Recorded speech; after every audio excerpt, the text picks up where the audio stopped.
Every entrepreneur has a story. Welcome to Happy Half Hour with an Entrepreneur, where each episode your host, Brian Carney, will share a drink with a successful business owner and have them discuss their unique journey, gaining insight on what it takes to be an entrepreneur and the different ways to get there. Brian isn't just a beer nerd, he's also the co-founder of River's Edge Advisors, a financial planning firm headquartered in Delaware, specializing in working with business owners. It's time to pour yourself a drink and enjoy a happy half hour with an entrepreneur. My guest today is Karen Roy from Infograph ED. Karen, who is Irish, moved from Ireland to Scotland for graduate studies in 1988, then over to the Greater London area, working there for several years before relocating to the United States. She's called the United States home since she moved here 15 years ago when she was 37 years old. After working for a Fortune 500 pharmaceutical company for 6.5 years, she decided to make the leap to business ownership and started her first consulting business. After running 2 businesses for several years, she's now focused exclusively on Infograph ED.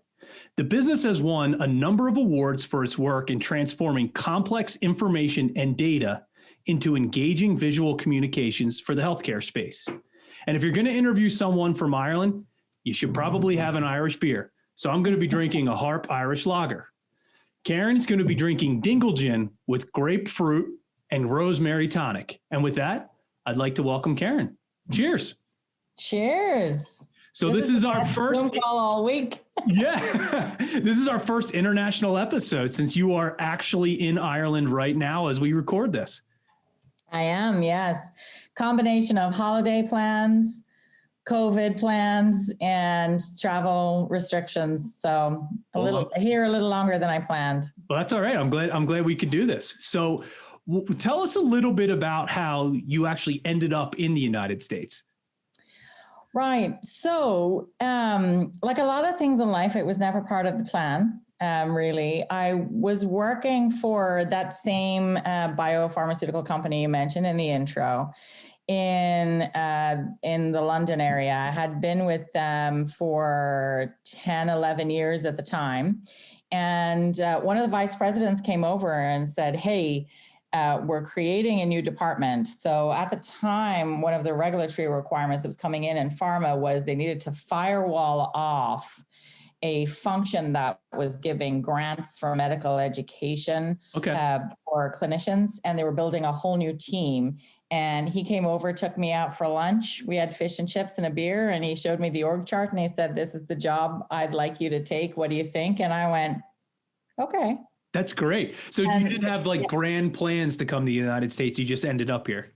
I just ended up here, and I thought about it, and I thought, I'm single. I have no kids. This could be a fun opportunity. Let's do it for 2 years, see how it works out. And I can come back to Europe with having the head office international experience. And then those 2 years came and went, and I'm still here. Yeah. 15 years later, you're still here. So tell us a little bit about your business and what you do. Right. At Infograph ED, what we do is we provide graphic design services to different stakeholders working in healthcare communications generally. So the context for that is really at the point when perhaps a pharmaceutical company has completed its research and development program, and now they need to communicate the data from the clinical trials to physicians and other healthcare providers so they know how to use the products responsibly and appropriately. So a lot of the work we do is continuing medical education providers, helping them deliver their content with greater impact. So the company is called Infograph ED, and infographics is at the core of what we do essentially. So you do your business focus on what I actually consider to be a lost art nowadays. You take incredibly complex information and you translate it into simple to digest ways. So how did you identify the need for that in your space? So 2 things there really. First of all, in my previous role as senior director of the medical education function, I had seen the output. I had seen these courses and online programs that had been created and just got bored of seeing the same old either video talking head or, death by PowerPoint. Sure. Yeah. And thought there has to be a different way. And so was exploring, ways of doing that. And then like a lot of things that happen, kind of by accident, I was actually reporting on data gathered as a result of a consulting project that I did. And I was invited to present that at a scientific meeting. And I didn't know how I was going to do it well. And so I reached out to an ex-colleague of mine who was an artist by passion and a scientist by education, and asked her if she could help me put a poster together. And she did. And I had people lining up to talk to me. I thought about my interesting data, but basically we're like, hey, who did your poster? That is great.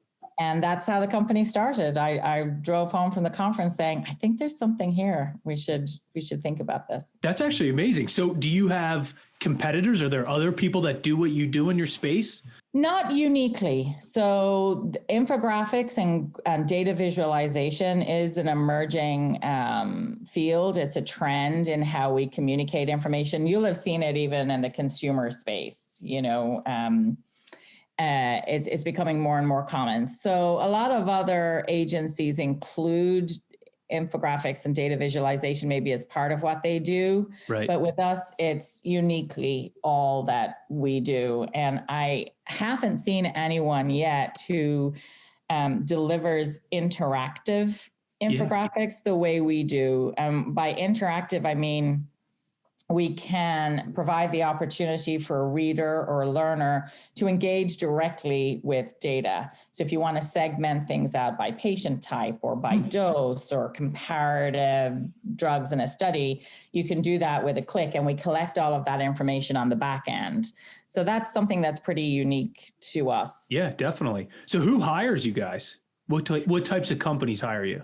Right. So we do a lot of work through third parties who receive funding from pharmaceutical companies directly. So they are medical education providers. They have access to the healthcare professionals who need the training. They know what the healthcare professionals need to know. So they've conducted needs assessments and gap analysis. They pull the content together and then essentially hand it over to us, and we make it look better. We make it easier to consume, clearer, and more engaging. So that's the mainstay of our client base. We do some work directly for pharma clients, and actually that's becoming a growth area for us, direct to pharma, with posters or interactive manuscripts directly summarizing the content of their clinical trials. And another area that's a growth for us is now patient information or plain language information for the lay audience. So there's much more, I'm pleased to see it. There's much more transparency in the pharmaceutical world now, making sure people know the outcome of clinical trials, and there's no hiding data anymore.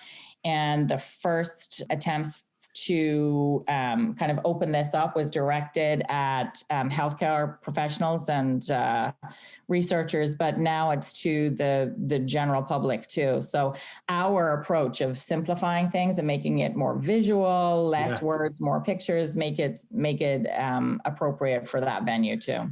That's a huge need, because I know even if you go to the doctor or you talk to someone about medication you're taking, and they use tons and tons of jargon, and you feel overwhelmed and intimidated. We see that a lot in our world with investments, and you use a lot of jargon. And I think that that's such a unique area to be able to simplify it down to a really basic level that's easy to digest for people.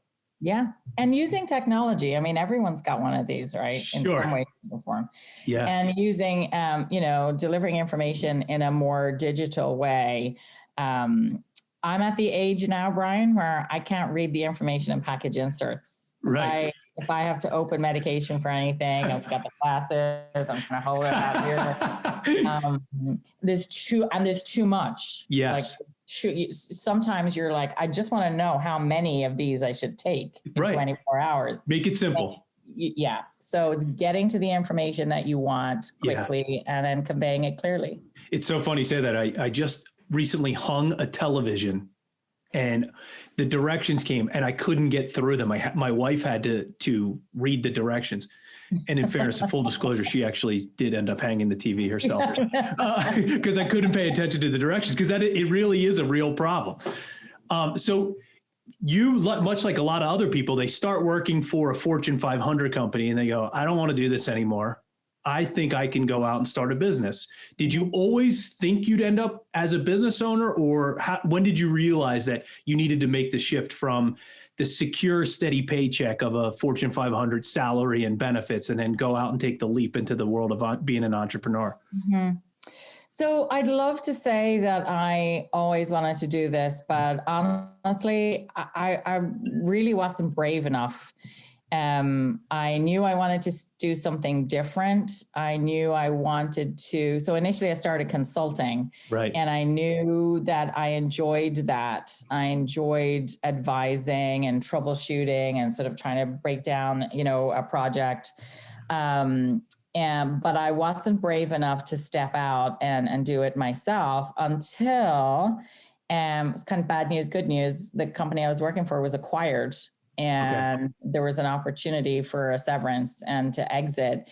And so that gave me the safety net to try something new. I was like, let's just give it a go for a year. And then I can always come back in-house if I want to. Good point. Now or never.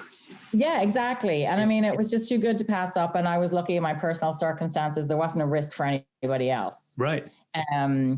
But I realized, kind of looking back, that maybe I always had a little bit of an entrepreneurial kind of streak or interest. That I worked with a small company when I joined them. I was the fourth hire in Europe at the time. Oh, wow. So you had to wear multiple hats. Sure. And as the company grew, I was able to say, you know what, I think this is what we need now. And this is what I want to do. Can I do that? So I managed to carve out new roles for myself, maybe 2 or 3 times over the space of 5 to 7 years. And I think that was what was kind of the drive within me, was like, I want to do what I want to do. Right. And if you can make it, I don't know, I think the term may be intrapreneur. If you can satisfy that need, but it aligns with your employer's goals, then why not explore that? Yeah, that does make a lot of sense. You talk about being internal at a Fortune 500 company, and you really kind of trying to pick exactly what you want to do. Not every place gives you the ability to make that a successful career, and to be able to jump out and start your own thing is kind of great. Mm-hmm. Yeah. Yeah. So looking at what you love to do. So when you look around now in your business, there's things that people that run businesses love to do and things that they hate to do. What's your favorite part of your business? Ooh. So I love starting things. I love that brainstorming on, what's the need? Let's build something different.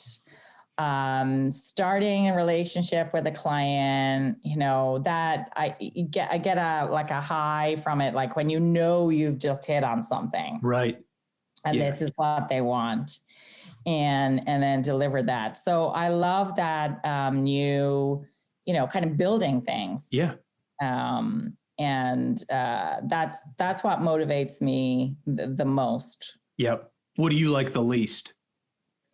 So it's the converse of that, right? I hate when things get mundane, when things get routine, then I'm not interested. I think so I have to force myself to come back, close the circle, right? So I'm not a natural completer finisher. So I can start a project with great enthusiasm, figure out how it's done, ideally hand it over to somebody else then to run with it, but in a small company. And then when I was working for myself, that wasn't always possible when I was working alone.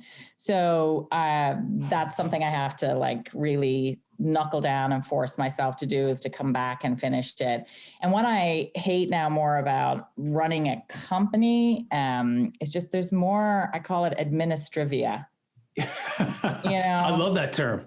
Yeah, it's just like, the constant, I mean, it's great because it's new business, but master services agreements and scope of work documents and making sure, invoices go out, and it's the lifeblood of the business. Sure. But I detest that.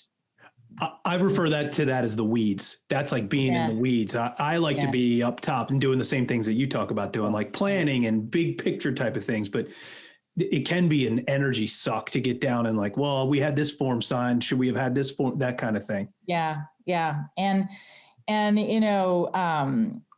someone we both know, Joan Walsh, that we worked with in the past, Joan would be all about systemizing and organizing and how can you do that so it becomes less of a drain and a grind. Yeah. Yeah. But sometimes it's just not possible. Like with pharma clients, I feel like if you've worked with one, you've worked with one.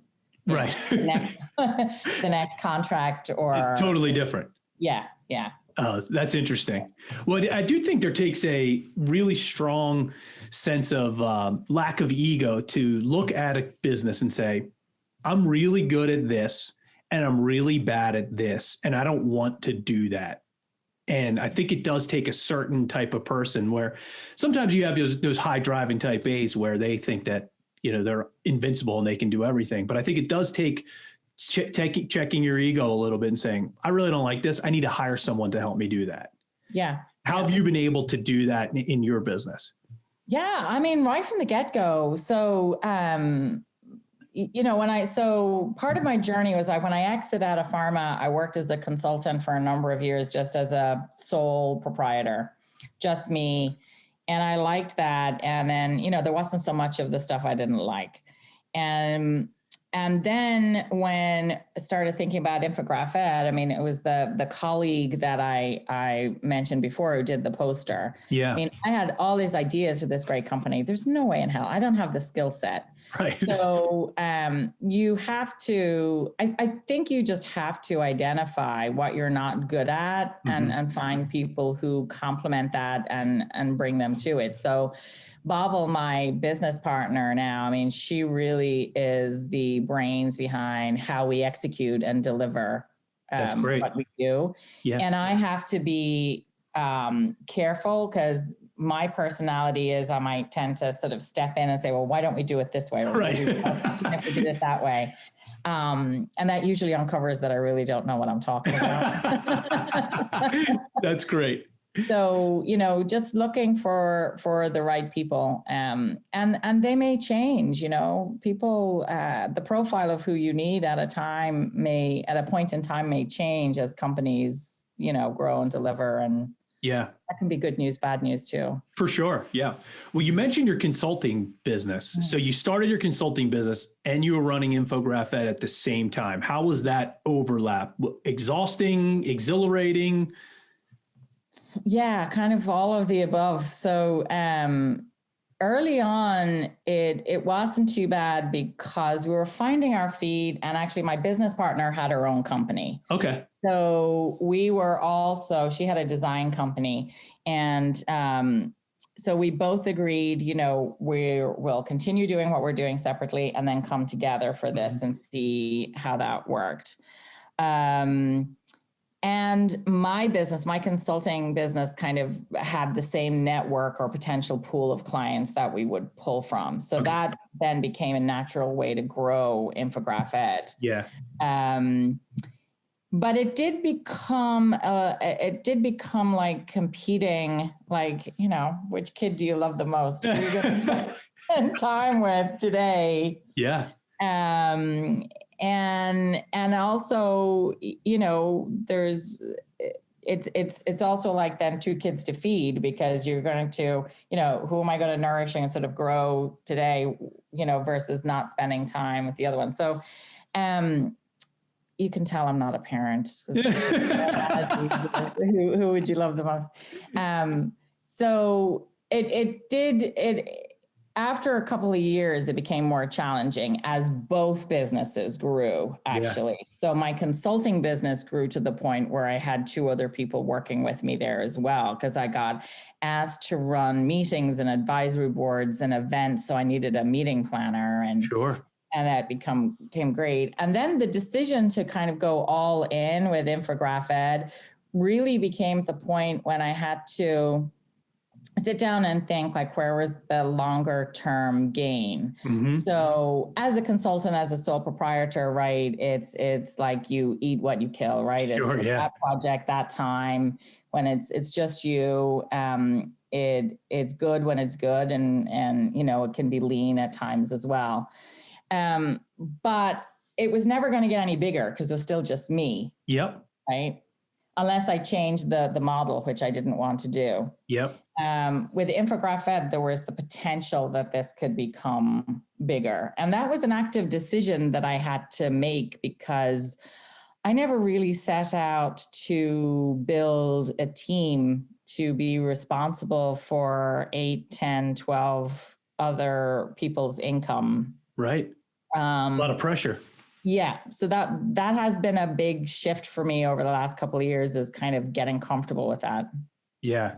I mean, that to be able to, have a traditional business where you're the last person that gets paid, and you have to make sure everyone ahead of you gets paid. There's 2 ways that's stressful. Number 1, you have to sort of fulfill your promise to them that you're going to pay them. Number 2, that's pretty stressful when you're trying to run your own household, Mm-hmm. So mm-hmm. to have that lumpy income there, sometimes it's lean at times can be really challenging. Yeah. Yeah. But there was no way we were going for Infograph Ed to fulfill its potential with both of us being in it part-time. Yeah. So Bobble stepped in more full-time, like a little bit earlier than I did. But I say that, but really it was almost having 2 full-time jobs. Yeah, for sure. Yeah. It was working 60, 75 hours, 80 hours a week, if it, at its worst. Yep. To keep things going. And then I thought, this isn't what I want to be doing. Yeah. So you mentioned that you're kind of stuck in Ireland, if you will, because of travel plans being canceled, and undoubtedly COVID has played into that. So tell us a little bit about how COVID has affected your business. So, March 2020 was a tough time for everybody. We weren't sure how it was going to pan out for us. My assessment at the time was that things might slow down for a while because pharma budgets would go on hold. So if you think about it, no one was seeing their doctors for routine care. True. Sales reps weren't out. Other medical conferences weren't happening. So we thought that budgets would be frozen, and they were to some extent. So second quarter was pretty lean for us, but it bounced back and more in fourth quarter. Wow. I think the reason is that, as I explained earlier, a lot of what we do is delivered online digitally to allow people to interact with data. Yeah. And the value of digital communications was just enhanced. That's a great point. Like everything, right? Necessity is the mother of invention. When they realized they were going to have to move to a digital offering, we became maybe a little bit more attractive to some things. So we ended up with kind of where we expected to be if things had been normal, and a little bit more for the year. That's great. Yeah. Like you said, necessity is the mother of invention. And, you noticed a lot of businesses that weren't necessarily virtual went virtual quickly. So I do think there have been some positives that have come about from the pandemic. So what are some of the positives that you guys have seen on your business? So I think the biggest positive for us is the talent pool now is much broader for us. So what I mean by that is we actually had a physical office space. So all our designers we're located in an office in Maryland, in Gaithersburg. Okay. And so our lease came up for renewal in September. We hadn't been in there since March. Yep. And we decided to let it go and go fully remote. Wow. So it was kind of happening naturally anyway. People were starting to say, hey, I want to do 1 day a week at home or 2 days a week at home. But we went totally virtual for COVID reasons, and then realized that, with some adaptation, we upgraded everybody's computers if they needed it. We put different measures in place for communications. And once we provided everyone with the resources that we needed, we were able to work fine remotely. So we've moved to a totally remote model. And now that has opened up the talent pool to us. Because they don't need to live near the office, right? Yeah. That's no one's pretty amazing. Disadvantaged if they're the only one not in the office or something. Do you think you guys will ever have actual office space again, or do you think you'll be a totally quote unquote virtual company?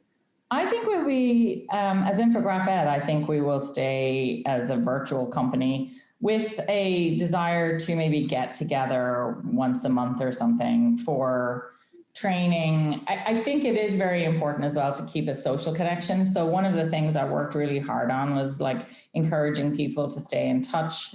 We use Slack. Okay. Slack application as a sort of instant messaging system, and encourage people, if something's on your mind, or is there something that you would have turned to someone sitting at the next desk, or you would have walked over to talk to them, reach out to them on Slack and say, hey, have you got a minute? And turn your camera on and have a conversation. Doesn't matter if you're in your pajamas. Sure. Doesn't matter if you're not. But just have a conversation that you would have normally in the office, because you do lose so much in the nuance of conversation and communication when it's all text-based. Yeah, absolutely. I think it's that Slack or Teams or whatever has replaced I call it the office pop-in. Hey, I got a quick question for you. Or how was your weekend? I notice even with our company that I talk to some people far more than I talk to others, just because we don't have the interaction. And there is a real a loss of the social aspect of working together as a cohesive team that plays in. Yeah. And the other thing we did a couple of fun things. We did, we had done an escape room as a team, for company outing, and we did a virtual one on Zoom. How was that? It was actually a lot of fun. We had to solve puzzles together and get clues and make our way out. We've done sent everyone Grubhub vouchers so they could order a meal, and we could eat together, or if they wanted to, they could spend it however they wanted. But I recognized we would get together and we would go out for dinner. So how can we simulate that? Yeah.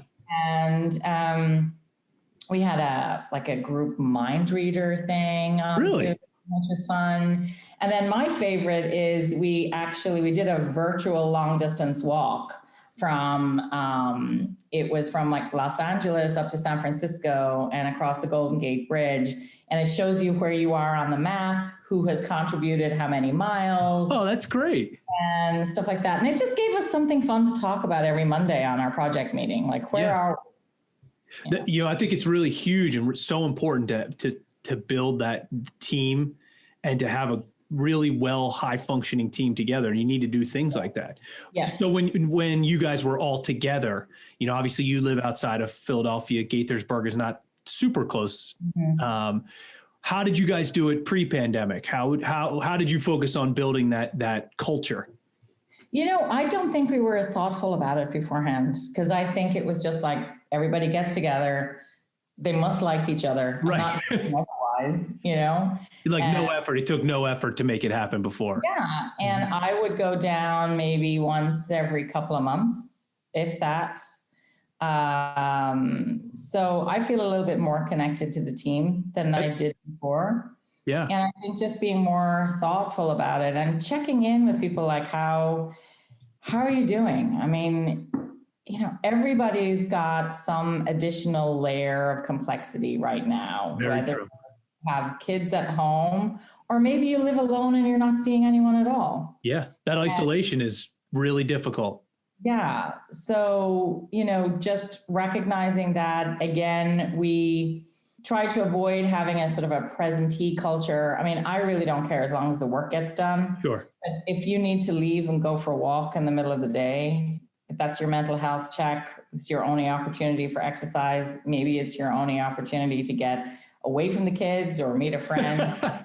It's like, as long as you just, put your status on Slack as away, and we know you're not at the end of, of the internet. But just manage your time and be a little bit more thoughtful of what other people could be going through that day. And be very mindful that everyone's fighting their own battle that potentially nothing about.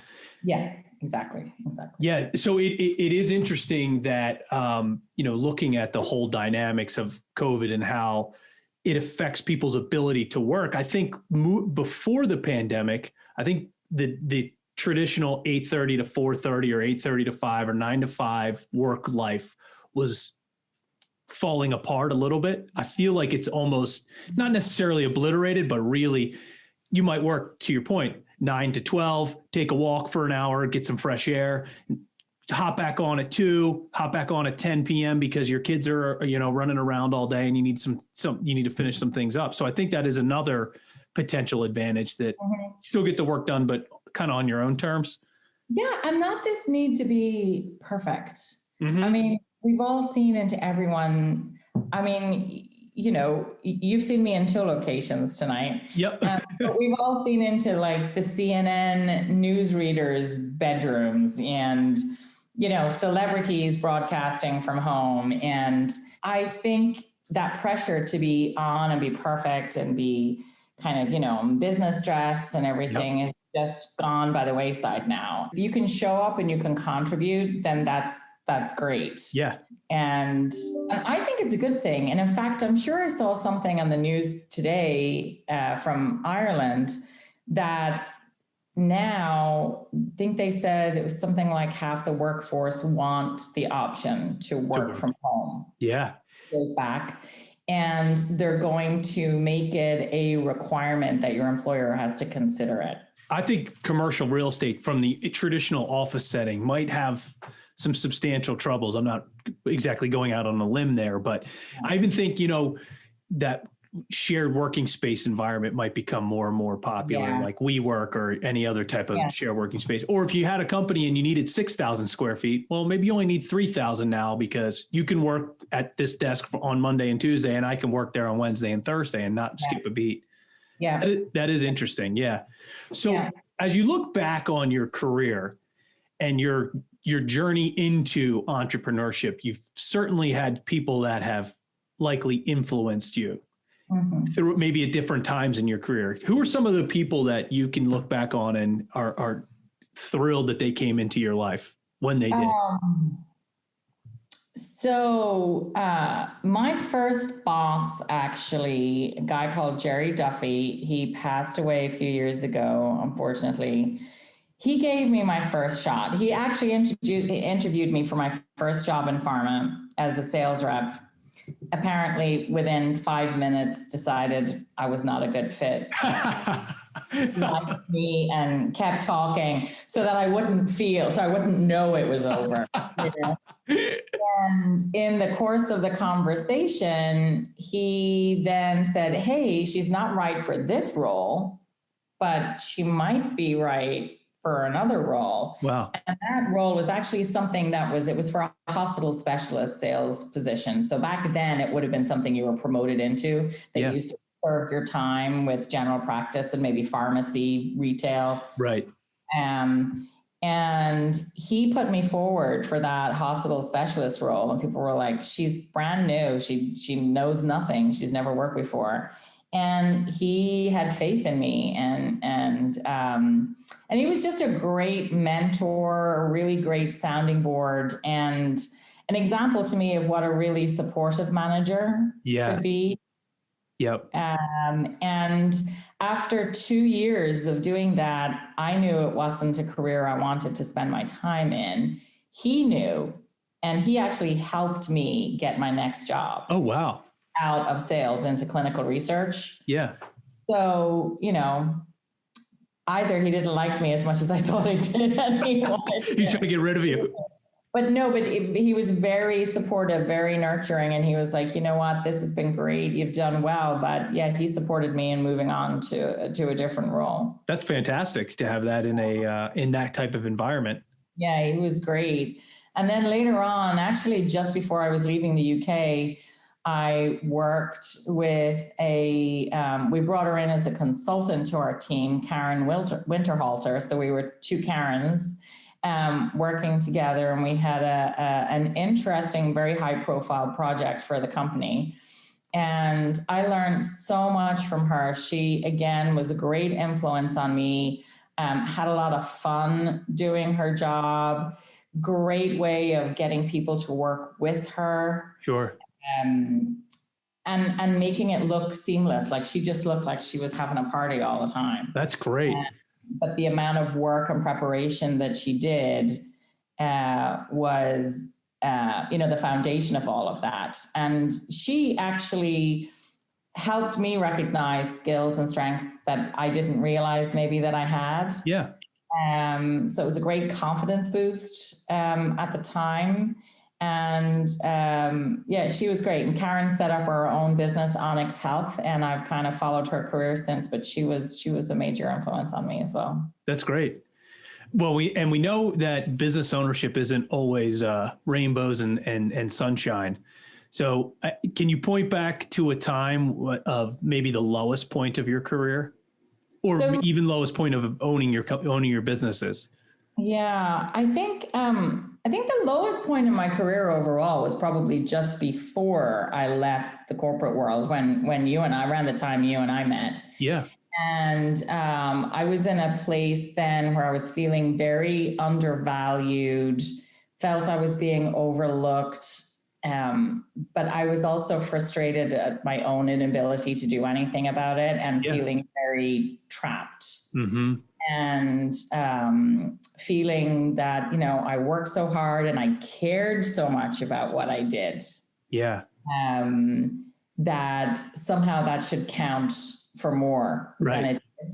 And that was actually a big learning curve for me. Like, it doesn't really matter how much you care. You don't get paid more if you care more. Do your job. But I was feeling very trapped. That was the lowest point. I think the lowest point for me as a business owner, I can't isolate one out other than, there have been a couple of months when the cash flow hasn't been there. Sure. And I just thought, like you said earlier, everyone else gets paid before you. Why am I doing this? Yep. Why am I working so hard? Everybody else gets paid. I'm the last. You have to have faith that it's going to come through. And it always has. Always has. Yeah. It always has. And I need to remind myself of that this idea that we had 5.5 years ago has turned out to, to be a real business. And even though I have anxiety about it every month, we've been able to pay the bills every month. Yeah. And I did get paid at the end. It might come later in the year. Yep. But it has been successful. Yeah. When you go back in time to when you were sort of getting ready to leave corporate America and you find out that your position has been eliminated, are you relieved, depressed, excited? How's that play out for you? It was a mixture of all of that, actually. I really wanted it because I wanted to leave. I wanted circumstances to be such that I needed to do something different. Yeah. And then also the financial security to do that. Yep. But at the same time, maybe the ego that I did have was like, well, they should want to keep me. Yep. So like really conflicting emotions at the time. Absolutely. But the net for me was, it was time to go. I had been with the company for 15, 16 years. I'm not someone who jumped around. I worked for 2 pharma companies in my pharma career of 21 years. Which is very rare. Yes. Yeah. So it was time. Yeah. That is great though.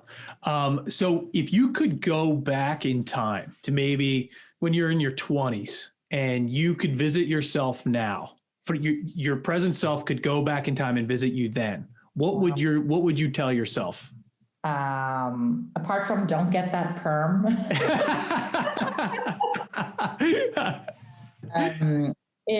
I think it would be that everything's going to be, have more faith. Yeah. Things are going to work out fine. And the risks are lower than you think of trying something new. Yeah. Don't feel held back. I think that's the main thing, just having more faith and being braver. Yeah.